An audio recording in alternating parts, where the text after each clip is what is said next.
The office smells like cold espresso and printer toner, all glass walls and polite handshakes. Your other phone vibrates under the desk, encrypted pings, burner numbers, midnight instructions. You don't move money with guns. You move it with invoices. And a single mismatched line can get you noticed. This is your life, level by level, inside the cartel's offshore accounting. Act 1: The clean desk, dirty money. You're invisible until your numbers don't match.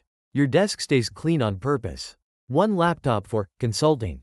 One notebook with only meeting times. No printer use. You work out of a glass office above a marina, where the lobby has orchids and a security guard who remembers faces. By day, you build boring paperwork. Shell companies with nominee directors, invoice strings that look like normal trade, vendor IDs that can survive a compliance glance. You match wires to bank statements. You reconcile settlement dates. You keep a second set of books that never touches a work email. At night, the real map appears. Over-invoicing, under-invoicing, multiple billing, fictitious trades numbers that turn drug dollars into merchandise payments. The black market peso exchange logic sits underneath it all. US cash becomes credits, credits become pesos, and everyone gets paid through intermediaries. You tell yourself it's structure, not violence. You tell yourself it's only math. You tell yourself you're replaceable. Then your monthly reconciliation shows a recurring service fee bleeding out of a holding company, tiny, consistent, signed like a fingerprint, and your invisibility starts to crack like thin ice. Act 2: The ledger that shouldn't exist. The moment you realize the fraud is internal. You don't ask questions out loud.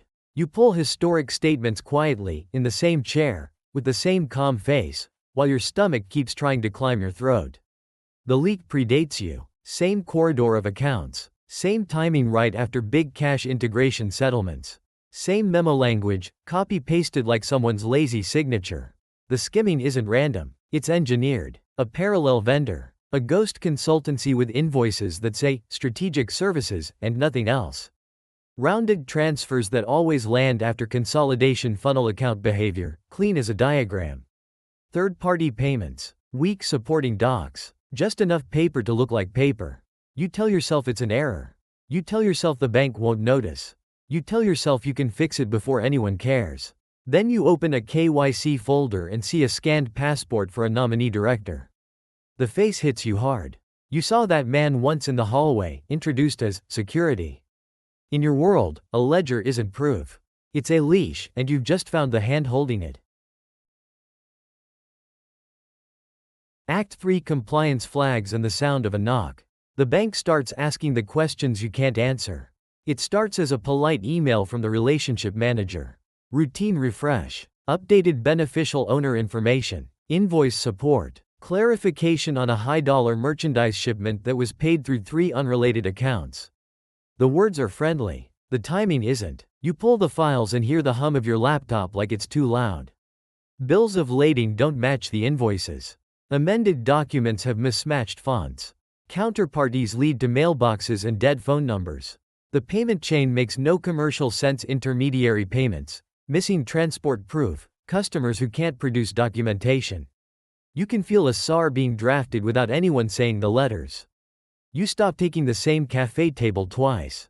You rotate SIM cards. You keep your clean laptop separate and never charge both phones on the same outlet. You tell yourself it's just compliance theater. You tell yourself you can manufacture an invoice trail. You tell yourself the bank wants fees, not fights.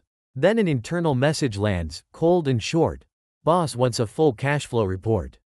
Tonight, no mistakes. A bank knock is paperwork. The other knock is a door you don't get to open twice. You've been hiding in spreadsheets and polite emails.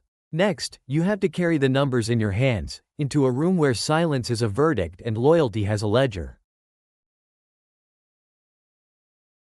Act 4: The boss's audit and your test. You're summoned to justify the leak with your face, not your files. You print nothing. You bring a tablet with offline copies and a legal pad with blank pages, something to hold so your hands don't show. The meeting isn't in your office. It's in a rented suite above a steakhouse near Brickell, where the elevator opens to soft carpet and 2 men who don't offer their names. A laptop waits on the table, already logged in. Your cash flow report is mirrored on a wall-mounted screen. Line items enlarged until they look like accusations. Service fee, consultancy, strategic services. A glass of water sits untouched. You can hear the ice settling in someone else's drink behind you. You tell yourself you're presenting numbers. You tell yourself you're answering questions. You tell yourself this is still business. The boss doesn't ask about totals. He asks about timing. Why the transfers land 2 days after consolidation. Why the memos repeat. Why the vendor onboarding file has a security guy's passport and a Cayman address that geocodes to a mailbox store. You offer fixes. Repapering, new vendors, tighter narratives, a clean unwind over 3 cycles. He watches your mouth, not your spreadsheets. In this room, an audit isn't about accuracy, it's about whether you flinch at the truth. Act 5-2 Hunters, the cartel and the state. You run parallel ledgers while both sides tighten the net.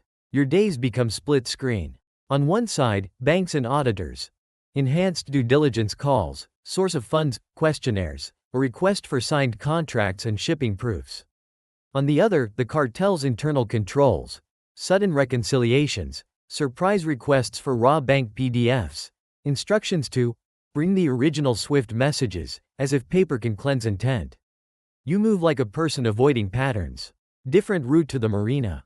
Different ATM, cash for small things. A cheap Android that never touches your home Wi-Fi. You keep a spreadsheet of your own. Who asked what, when, and how fast they expect an answer. You tell yourself you're managing pressure. You tell yourself you're buying time. You tell yourself both hunters can be fed just enough. But the state's questions have structured transaction graphs, counterparties mapped, addresses cross-checked. And the cartel's questions have tone too casual, too interested, like someone reading you instead of the file. The worst part is the overlap. The same service fee that pings a bank's algorithms also pings a boss's pride. When 2 hunters follow the same tracks, your footprints become the evidence. Act 6 The transfer that decides your fate. One wire can seal your loyalty or prove your betrayal. It comes as a single instruction on the encrypted phone. New beneficiary, new bank, same amount as always, down to the neat little roundness. Run it today. No signature, no chatter, just coordinates. You open the payment platform and feel every field like a trigger. Beneficiary name, intermediary bank, purpose code, invoice reference. You pull the supporting docs they send, freshly dated, perfectly formatted, stamped with a seal that looks copied from a PDF. You can see the problem instantly. The account is in a jurisdiction the bank flagged last quarter. The compliance team will ask again. The SAR will write itself. You tell yourself it's not your job to question. You tell yourself refusing is worse than filing.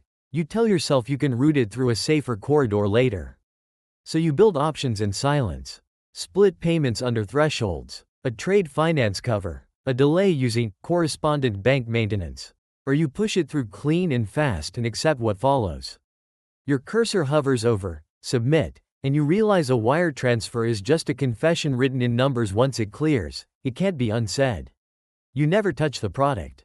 You never see the cash in duffel bags. You touch keystrokes, timestamps, reference numbers, tiny, sterile things that still carry weight. Every level offers you a thinner kind of safety, less noise, more proximity.